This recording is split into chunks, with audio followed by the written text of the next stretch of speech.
Never miss an episode of the Final Furlong podcast. Subscribe now on YouTube, Apple Podcasts, Spotify, or wherever you get your podcasts. And now, here's your host, Emmet Kennedy. We're looking at the Future Champions Friday. It's going to be a big week for Aidan O'Brien. His 2-year-olds have just been crushing 3 Group 1 races in Britain and France, all 3 falling to Aidan O'Brien. True Love, the 11-4 favourite with 1xBet for the Breeders' Cup Juvenile Fillies Turf Sprint. Bet or bin True Love, Howard Kravetz? Bin. I do not like turf sprints at all. 5 furlong turf sprints at Del Mar are a complete crapshoot. I love the horse. True Love, he's obviously got a big, I have to have a drink because we have it. When you misgender on our show, you have to have a beverage, even though it's water. I'm going to bin only because of the configuration of the track. I love the horse, though. We haven't heard her opinion. She may identify as male. Who knows? Ryan? Better bin True Love. I have to bin. Aidan O'Brien is 0 for 5 in this event, and only 1 has hit the board. So I have to bin. And as Howard alluded to, turf sprints, absolutely chaotic. You throw in the fact they're 2, forget about it. Yeah, bin. Actually, he won this race in 2017 with Declaration of Peace when it wasn't actually Breeders' Cup main event race. So last 5 years. I think you will know. I think you will see that actually. Charlie Freeman, better bin True Love.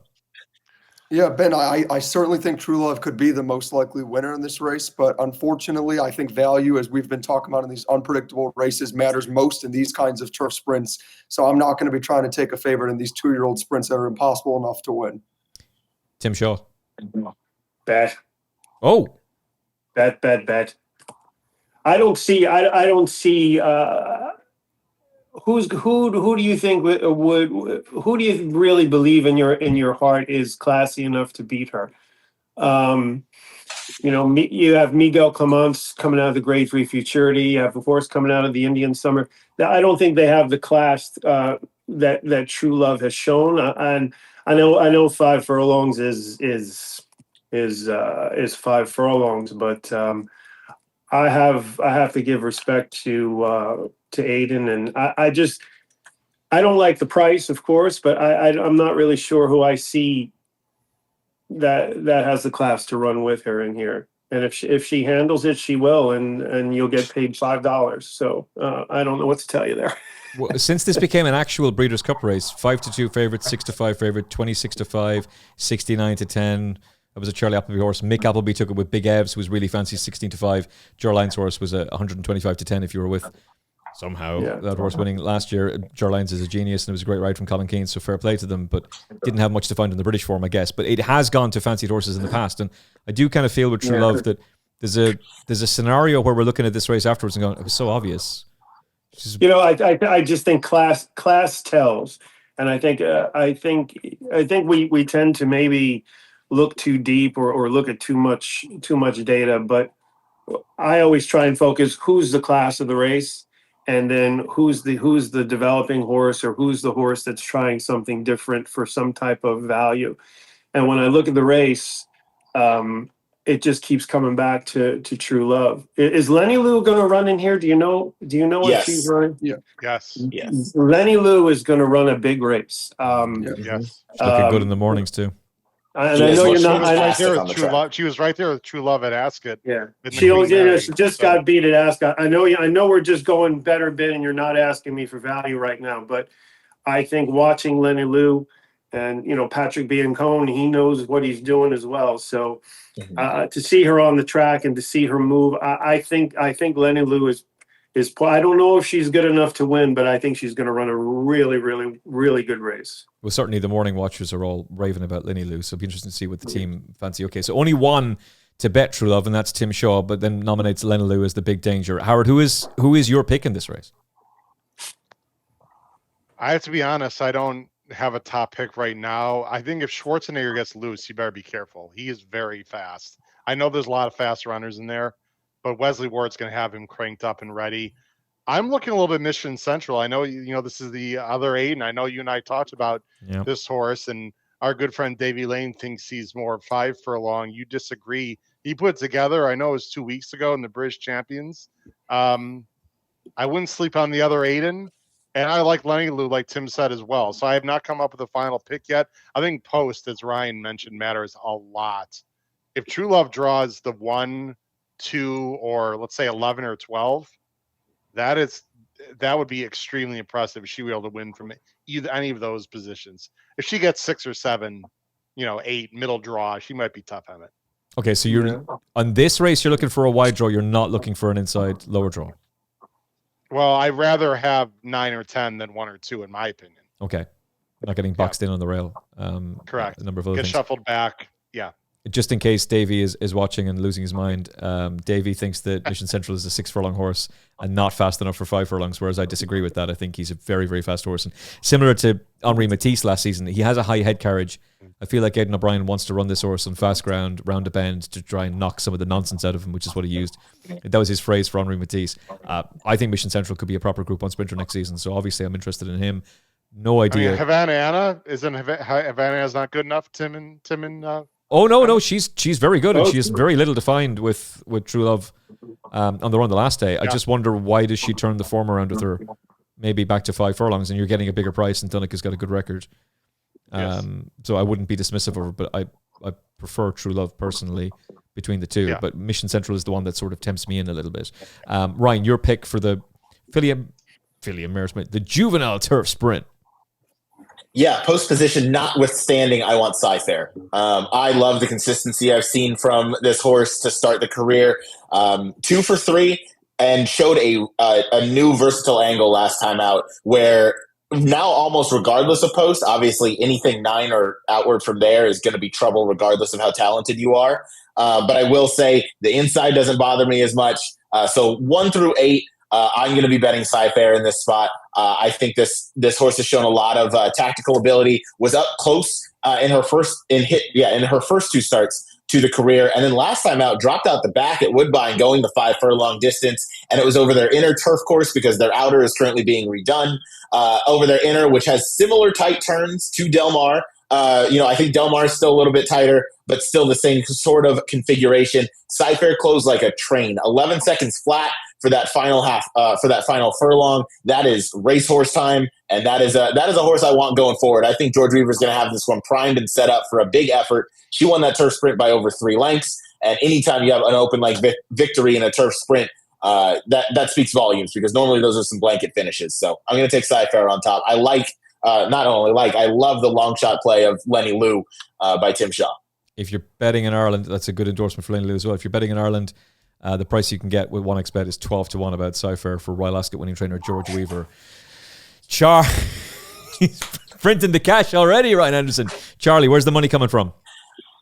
Yeah, no, I love what my fellow co-hosts have been saying. For me, while I do get acknowledged True Love, the 2 horses I am torn between to put on top are Cyfair and Lenny Lou. I really am. These 2 horses really do it for me. I thought Cyfair's debut was really impressive. I thought the start second time out was incredibly disappointing, had every chance to go by. But I thought the debut was impressive, that in her start, she was able to professionally sit off and go right by. And then, like Ryan said, her burst that she showed last time out to blow by that field and win going away. And I get the Woodbine, straight is a little bit longer, so you can do that, but still, it was just style points. She did it so handily and easily. She had her closing kick and ability to shoot like a rocket down that stretch is better than any other horse in this field, in my opinion.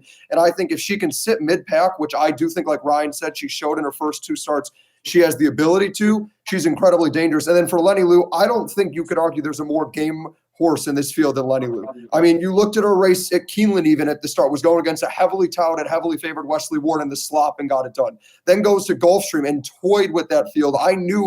She was less than even money, and I hate turf sprints, and I still hammered her because I just knew it was like just getting bank interest when you put money in a deposit. It was free money there, then comes back to Gulfstream, toys with them again. I think she is serious. So those are the 2 I'm really interested in, but there's 2 others I want to be brief on.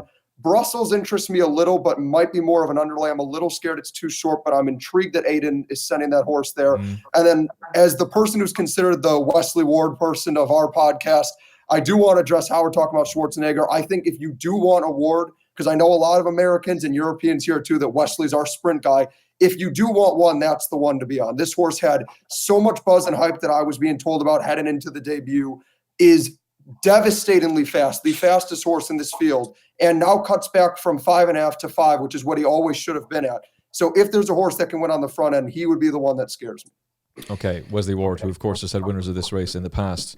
Four-wheel drive, Golden Pal, Twilight Gleaming, took 3 in a row.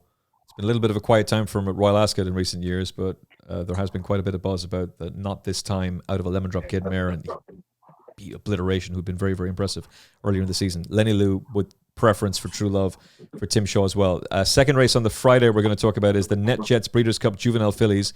It's the Grade 1. We're just over an extended mile.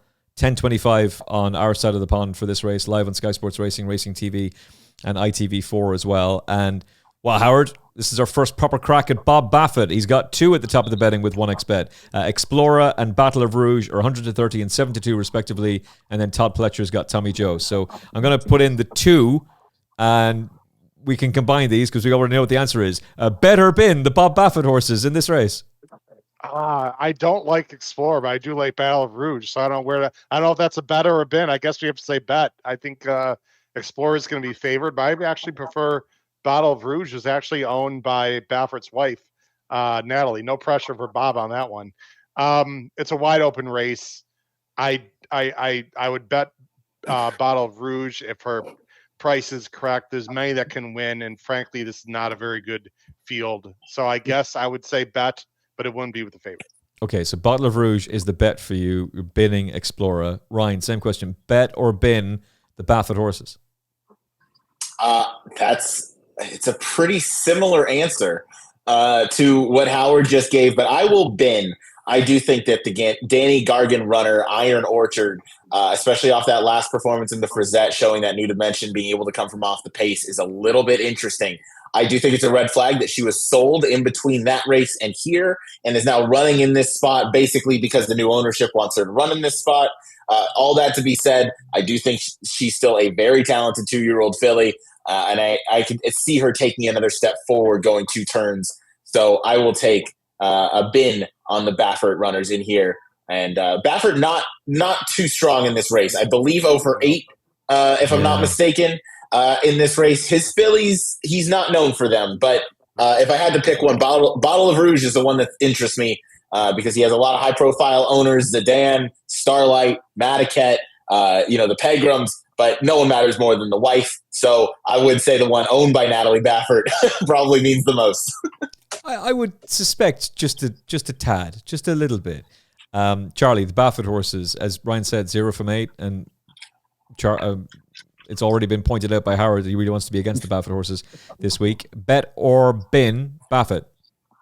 Yeah, I'm going to bet them both. I think this is a really tough and interesting race. There's not a lot of horses in it, and yet I feel like there's 4 or 5 of them that you could legitimately argue could win and aren't that much between them. But I'm going to go for a different horse now. I really did give the horse Ryan talked about a long look, but the horse that really intrigues me, and I'll admit it, there might be a little bias because this horse made me a decent amount of money on debut, but I'm going to go with Percy's Bar. This horse really intrigues me and really impresses me. I thought the debut was super impressive. Came back then at Churchill and was dominant again. Now I understand that Tommy Joe, had blew the doors off her 2 back in the spinaway, but then came back at Keeneland, and I understand got disqualified to second, and it was, the bumping was clear and the disqualification should have happened. But if they didn't bump into each other, I think Percy Bar would have won and going away dominantly anyway. I have no concerns about the distance. Seems to be working well enough. I'm really intrigued in this one. So Percy Bar is going to be the one I'm looking at instead.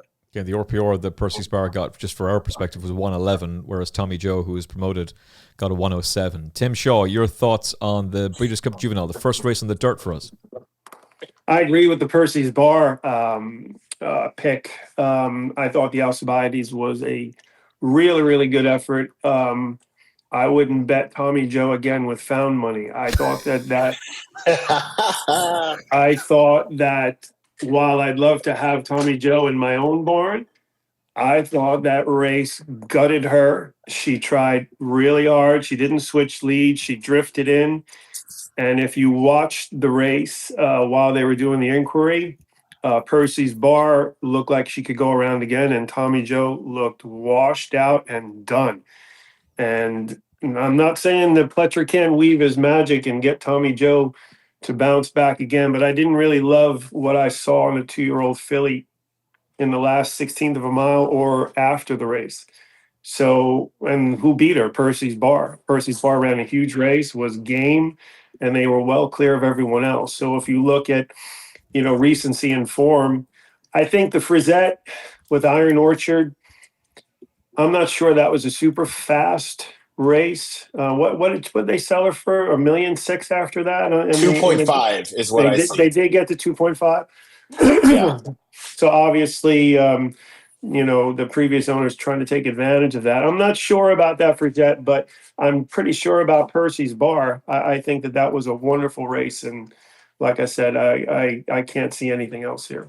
Okay. Well, Yeah, I shouldn't say that. Every time you turn your back on Bob Baffert, he runs 1-2. But I think Percy's Bar is the way to go here. Not this time, Baffert. Not this time. Back on the turf for the Breeders' Cup Juvenile Fillies. Now, there's going to be an argument, I think, by the time we're doing the full preview on Wednesday with Barry Faulkner, Adam Mills, Georgia Cox, that there's possibly just 3 horses that are absolute good things on Breeders' Cup Juvenile Future Champions Night. And the first of them is going to be the dual Group 1 winner, Precise, as Aidan O'Brien goes in quest of bettering his own record of 28 Group 1 wins. So we talked about this horse in depth on your show, the excellent HHH Racing Podcast on Friday, Howard. How far does Precise win by?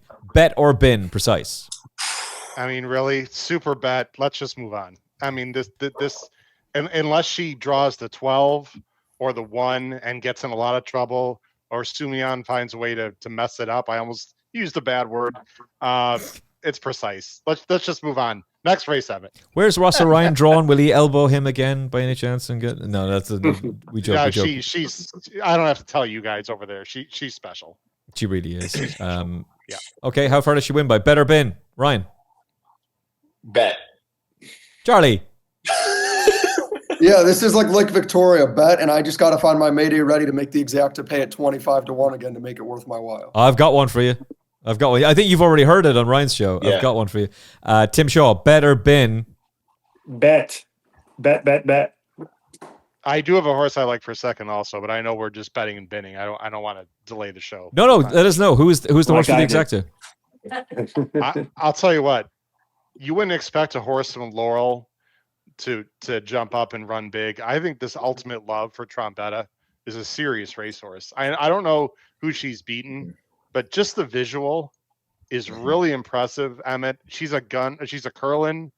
There's not a lot of turf breeding on either side, but boys, they're distance breeding, and she's just been ultra impressive. And she's not going to be second or third choice. So yeah. I plan on playing a nice exacta, Precise, and Ultimate Love, and try to cash a 14-1 exacta. Okay. Anybody else have one for the exacta? I do. Howard, real quick for your point on Ultimate Love, Grandam was a 4-time graded stakes winner going long on the turf. So there is some very nice turf breeding in there. The first family, not especially. Yes. 20-1, by the way, this side of the pond. 20-1 Ultimate Love. Ultimate Love is certainly going to have that. I don't know the price on this horse, but Switch in Love has looked really nice in the mornings. Again, as they all do. But this is another one that I think is going to come into this the right way. If she draws well, I think she can sit a really nice trip. So I'll take Switch in Love to round out that Precise exacta. And I'm going to play a little bit of Ultimate Love as well. A lot of love in this race. Could be a trifecta. Precise, love. Charlie, anything for the exacta? Yeah, I have a few I'm looking at, and I think some of them, from what I've been seeing, the odds are overseas. I'm crazy about, but it's okay. First one I'm going to start with is Final Accord. I think this one is really interesting, stretching out from 6 furlongs in New York to a mile, but absolutely toyed with that field and looked so professional. I mean, Junior just asked a little bit, and she just glided by that field like they were standing still in a maiden claiming race. So I don't think the stretch out will be an issue. I like that she's by War of Will. I think that one's interesting. And then the other two, one of them, I know I'm not going to like the price because of the connections with it being Rapoli, but I do think Time to Dream is a serious animal. She ran huge 2-back, and then last time out had no chance. As good as Irad was, and maybe it was just the way the race worked out, but the trip was just terrible, had nowhere to go, stuck in traffic the entire stretch, and then finally got out. And similar to, again, maybe just with the way the race worked out, but getting no trip at all and nowhere to go. I also think Infinite Sky is interesting. I get that the buyers aren't there, but this was another one who was dead last and had absolutely nowhere to go, and then just flew like a truck and overcame Luan Machado and almost got there in time as well. So those are the three I'd be looking at for underneath. Precise even money, Time to Dream 13-2. Queen of Hawaii is a 16-1 shot. The horse that I quite like for this is all 1xbet. The horse I like for this is Ballantina. She's got good Royal Ascot form. She was third to Venetian Sun in the in the Albany, if I could use my mouth words correctly. Very disappointing last time out, but I'm going to just put that down to the rain was lashing at the Curragh. She was held up off the pace. The horses who dominated were on the front end, and she'd run a massive race prior to that in a Group 3 at Deauville behind Green Spirit, who's then gone on to win a Group 2 and gets within a length of Diamond Necklace in the Prix Marcel Boussac on Arc weekend. I think Diamond Necklace is a superstar talent. So buy 10 sovereigns out of an Aga Khan bred mare who's a brother to a 12 furlong Group 1 winner. A mile's not going to be a problem for Aidan O'Brien shipping horses internationally. We know what he's capable of. 33-1 is the price with 1xBet. I like Valentina, but I like her in a straight exacta. Precise wins, and she stays on to be second. Tim, anything for the exacta? I think if Final Accord or Infinite Sky can stretch out, they'll be very dangerous. I like we talked about, I think Precise is going to be very tough to beat, but something about Final Accord seems to kind of strike a chord with me. Mark Casse does tend to run well in Breeders' Cup events, and I think if she comes forward, she'll be around at the end. Okay, and this episode is powered by 1xBet. You can find out more about their loss refund bet. You can get a free bet back on losing wagers. Could have done with that at the weekend. 18 plus, terms and conditions apply. Check out 1xBet.ie for more information. Loss refund bet plus your sign-up bonus. Bet 10, get €30. Perfect timing for the Breeders' Cup. More information in Ireland at 1xBet.ie. The new bookmaker shaking things up in the Emerald Isle. 11:45. This is going to be the second leg of what looks like a good thing treble, but is it? Precise has gone in. Is Ted Noffey going to go in the FanDuel Breeders' Cup Juvenile presented by the Thoroughbred Aftercare Alliance? Really rolls off the tongue. Howard Kravetz, is this a good thing? Bet or bin Ted Noffey? I've changed my opinion. I've been all over this horse on our Power Pick spot plays. I've loved Ted Noffey. I was going to try to be a little cheeky originally and try to bin Ted Noffey, but the more I look at it, I'm just going to bet. He's just these California horses are not anything special. I think the American Pharaoh, which was the prep in California, it was fast early, but it was slow late. It doesn't do much for me.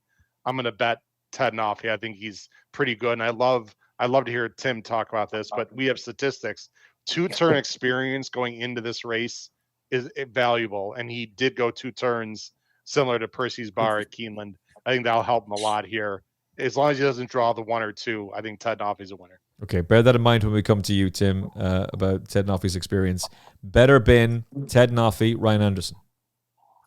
Gotta bet. I don't know what I'm going to get on this Precise to Noffey double, but much. That is going to be my probably not much, but maybe 3-1. Doubt it. If I can get 3, that's my biggest bet of the day. That's probably my only bet of the day.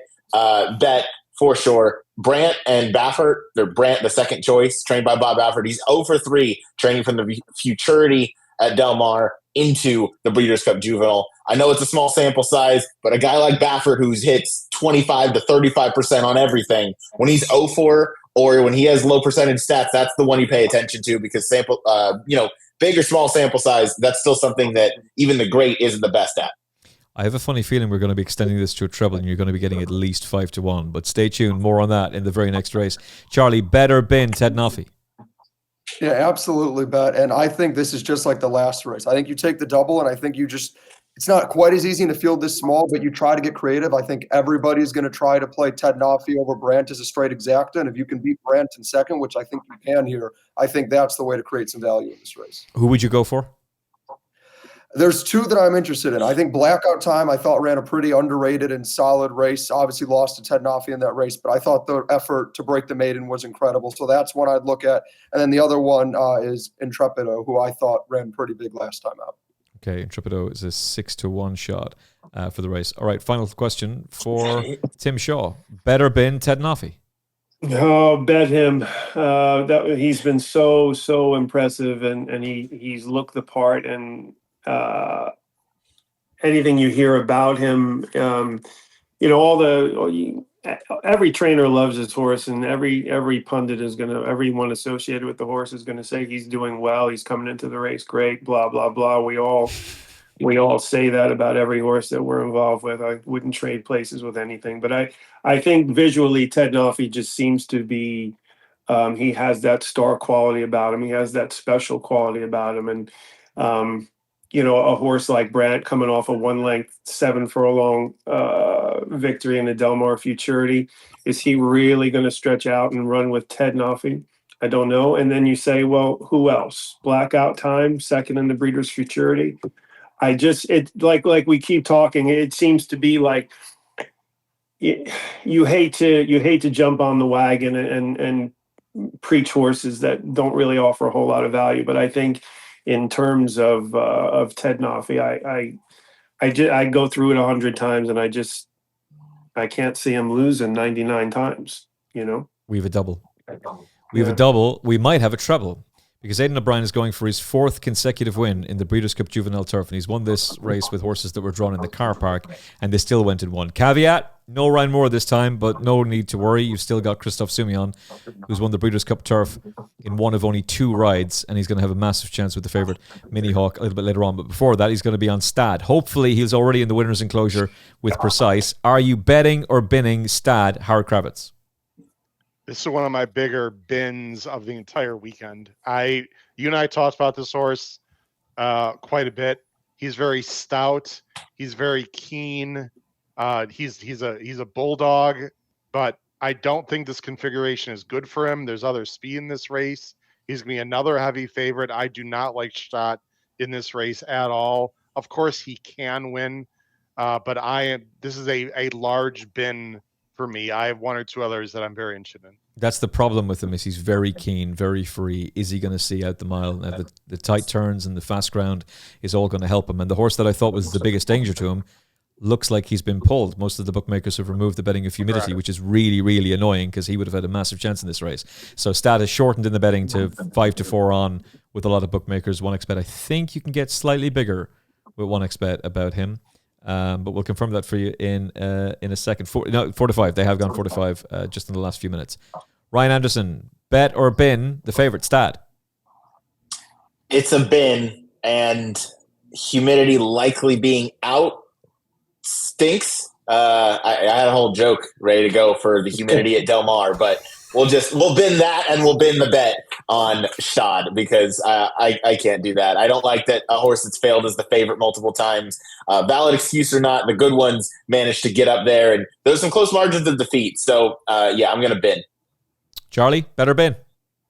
Ben, I think this is the race for me when I look at Friday's card, where I just feel like there's going to be some horse in the 10 to 20 to 1 range that wins, and it won't surprise me. I think this race is absolutely wide open. And I think, for horizontal wise, these last 2 races you single, and then this is the race where you toss the favorite and spread deep. And this is the race you create value for yourself in. Okay, well, I've got to get a selection for everybody in a second. But before we get everybody's opinion on who they're going to go for in the Breeders' Cup Juvenile Turf, Tim Shaw, bet or bin Gstaad?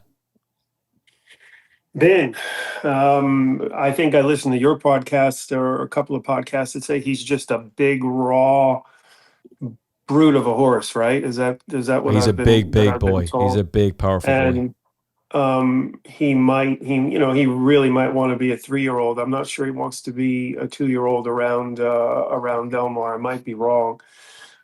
This is a race I wish we could fly Jerry Hannon in over so he can say, stop! Stay down and stop for Aidan O'Brien on the record.